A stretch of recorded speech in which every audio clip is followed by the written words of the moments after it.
D next level. உண்மையிலேயே இந்த சினிமாவுக்குள்ள ஒரு சினிமா அப்படிங்கிறதாங்க அந்த படம். இந்த படத்தில் வில்லன் பேய் செல்வராகவன். என்ன பேய் செல்வராகவன்? ஆமாங்க, அவர் ஒரு டைரக்டரு.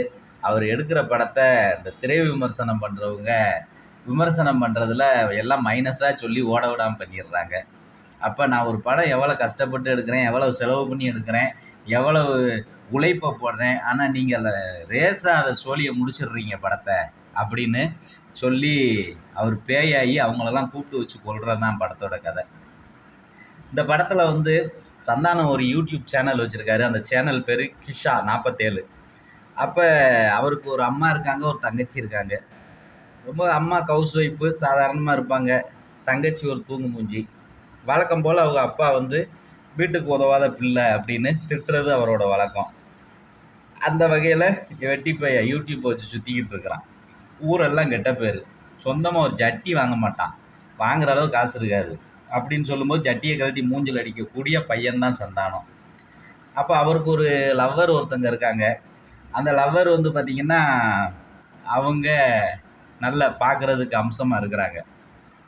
அவங்க வீட்டுக்கு அவங்க சந்தானத்தோட அப்பா சொல்கிறாங்க, இந்த வெட்டி பையில போய் ஏமா காதலிக்கிற, உன் வாழ்க்கை வீணாக போயிருமே, உனக்கு நல்ல பையனை பார்த்து நான் கட்டி வைக்கிறேன் அப்படின்னு அவங்களுக்குள்ள அந்த கதை ஓடிக்கிட்டு இருக்குது.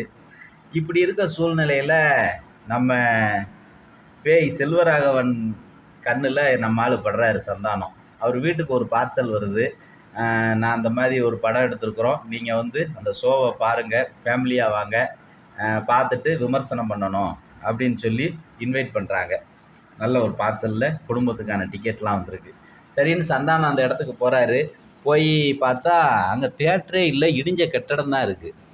அப்போ நினைக்கிறாரு, நம்மளை எவனோ கலாய்ச்சிருக்கான், ஏற்கனவே நமக்கு இந்த ஊருக்குள்ளே ஏகப்பட்ட ஓட்டுறாங்க, அதில் இதுவும் ஒன்று போலன்னு நினச்சிக்கிறாரு சந்தானம். அப்போ சரின்னு வீட்டுக்கு பார்த்தா வீடு வர வழியிலே ஃபோன் போடுறாரு. அப்பா அம்மா யாருக்கு ஃபோன் போட்டாலும் நாட் ரீச்சபிள்னு வருது. வீட்டுக்கு பார்த்தா கதவு பூட்டி இருக்குது. அதிர்ச்சியாகி பக்கத்தில் விசாரித்தா எல்லோரும் சினிமாவுக்கு போயிட்டாங்கப்பான்னு சொல்கிறாங்க. சினிமாவுக்கு போயிட்டாங்களா? அங்கே தேட்டரே இல்லையே அப்படின்னு மறுபடியும் ஒரு தேட்டருக்கு ஓடி போய் பார்க்குறாரு. அங்கே கட்டடம் இருக்குது, தேட்டர் இருக்குது. அப்போ அதிர்ச்சி ஆகிறாரு, என்னடா இது, அப்போதை பார்த்தேன் ஒன்றும் இல்லை, இப்போ கட்டடம் இருக்குதுன்னு மிரண்டு போய் இவர் அந்த தேட்டருக்குள்ளே போகிறாரு. போய் பார்த்தா அவங்க அப்பா மிலிட்ரி கப்பல் கேப்டனாக இருக்கார்.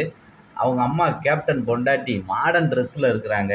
தங்கச்சி பார்த்தா உலகழகி மாதிரி இருக்கிறாங்க. அப்போ அவங்கக்கிட்ட இவர் சொல்லி புரிய வைக்கிறாரு. அவங்களுக்கு புரிய வைக்க புரிஞ்சுக்கிட முடியலை அவங்களால. ஏன்னா அவங்க அந்த கதைக்குள்ளே போய் ஒரு கதாபாத்திரமாக இருக்கிறாங்க வேற ஒரு கதையில். அப்போ இப்படி தாங்க அந்த படத்தில் இது ஒரு கதை. அடுத்து மஞ்சுமேல் பாய்ஸ் கதை வரும், அந்த டனலுக்குள்ளே விழுகிறது, இந்த மாதிரி ஒரு கதை வருது.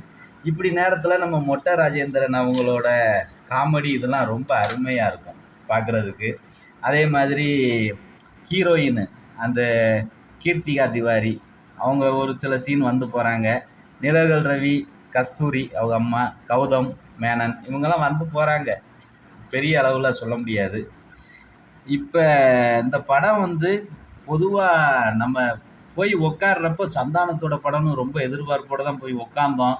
ஆனால் இதுக்கு முன்னாடி நாங்கள் பார்த்த படம் நிறைய இந்த பேய் படமாக தான் இப்போ தொடர்ந்து வரும் நடிச்சுக்கிட்டு இருக்கிறாரு சந்தானம். அப்போ அந்த மொட்டை ராஜேந்திரன் இவரோட டீமு கிங்ஸ்லி இவங்களோட சிரிப்பு பார்த்தா வயிறு வலி வந்துடும். இந்த படத்தில் அது கொஞ்சம் கம்மியாக இருக்கிற மாதிரி தெரியுது. ஏன்னா பொதுவாக இப்போ ஸ்கூல் லீவு நாங்கள் வர்றதெல்லாம் 2 மணி நேரம் அங்கே எங்களை அசையாமல் உட்கார வைக்கணும். ஆனால் இந்த படத்தில் கொஞ்சம் நல்லா போய் ஜம்முன்னு உட்காந்தோம். அடுத்தடுத்து கொஞ்சம் கொஞ்சமாக செல்ல நோண்ட ஆரம்பிக்கிறாங்க ரசிகர்கள் எல்லாம். அந்த அளவுக்கு கொஞ்சம் காரத்தன்மை கம்மியாக இருக்குது, சுகரும் கொஞ்சம் கம்மியாக இருக்குது. அதெல்லாம் கொஞ்சம் ஏற்றி கொடுத்துருந்தா படம் நல்ல ஒரு வெற்றி படமாக மாறி இருக்கும். அது கொஞ்சம் குறைஞ்சிருச்சு. அதே மாதிரி திரு சந்தானம் அவர்களுக்குன்னு ஒரு ரசிகர் கூட்டம் இருக்குது.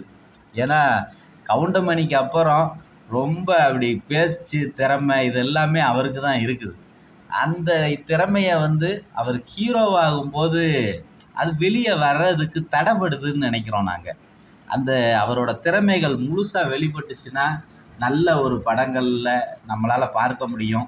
இந்த படம் எல்லாரும் தேட்டருக்கு போய் பாருங்கள். பார்த்தீங்கன்னா உங்களுக்கே என்ன லெவலுக்கு இருக்குங்கிறது புரியும். இப்படி ஒரு அதாவது சினிமாக்குள்ளேயே இவங்கள உள்ள மாட்ட வச்சு அதுலேருந்து தப்பிக்கிறது தான் கதை. நன்றி.